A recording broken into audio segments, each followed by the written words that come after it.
Noko Ramogi juango yawre kendo machiegni winj kene ne ane weche manyien makoro biro ni sani okinyi makawuono kamora mora ma intiere en mor maraka wantiere karaka wakoni kanyo ni happy birthday Ramogi TV e kinde ma wantiere karaka kawan kodi achiel kachiel wachako kanyo kod weche manyien mabende porono kido thuolo mano mar luogi kata mar yudogi achiel kachiel odiochieng' manyoro kaluwore kod kuku mar wach kata big conversation mane timore odiochieng' manyoro kata kamano waroki machiegni.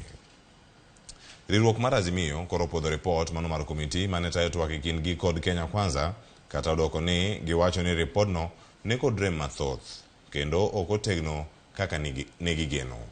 Ogai mar Azimio Raila Odinga kata kamano bende olieko ni gibiro dok ir jopiny ponono ni piny owacho mar Kenya Kwanza odhi nyime kod dino itgi e ywak mag jokenya e wi pek mar ngima. Raila bende ne onyiso weg kembe mondo mi kik juog jotich osuru mano mar gedo mano mar udi manengone bende ogonyore bang' doho mamalo wacho ni chenro no en ataro mar chik.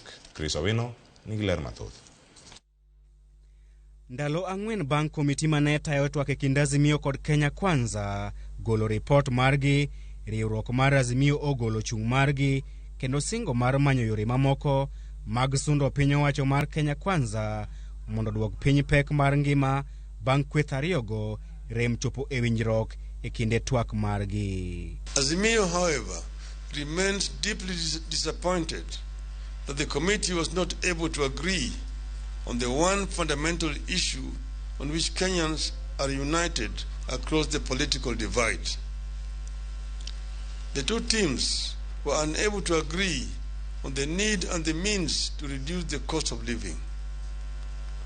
This is why we have described the documents the committee presented as imperfect and unfinished. E romo mar jood bura mag Azimio e bwore Nairobi, ogai mar Azimio Raila Odinga oyango ni gibiro dok kuom jopiny. Other ways to press the government to listen to the cries of the people and bring down the cost of living.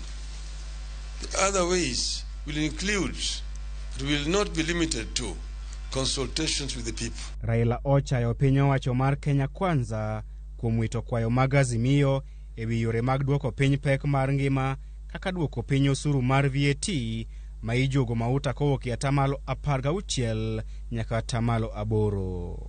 Through persistence and insistence, we forced cost of living onto the table. We had hoped that as the talks progressed, while life got harder for Kenyans, Kenya Kwanza leaders could have the empathy, soften their hearts, and agree to lessen the burden their policies had imposed on Kenyans.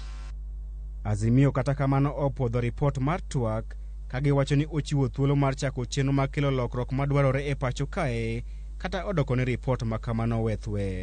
The document the team has come up with is ultimately imperfect and unfinished, but it is a good beginning. Bende ne gisungo moko kuom lokruok madhi timore e pacho kae kokalo kuom weche mane Azimio oketo e mesa mar twak kaka timo lokruok ne chike mag gwelo commissioners manyien mag IBC kaachiel gi chwalo tije duto mag telo mag gwenge ne sirikal mag counties. We are also able to agree on the transfer of all devolved functions and the requisite resources to the county governments. Raila bende onyiso weg kembe mondo kik ng'ado sara mag jotijegi mar siro chenro mar gero udi manengogi ogonyore bang' doho wacho ni en ataro mar chik. And therefore, even though they say there's a stay, my view is that the matter still remains unconstitutional.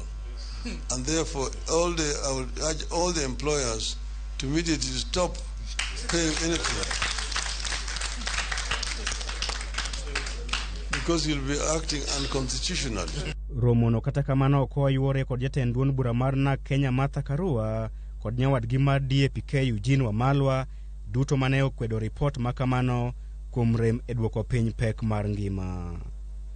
Chris Owino, Ramogi TV, Nairobi.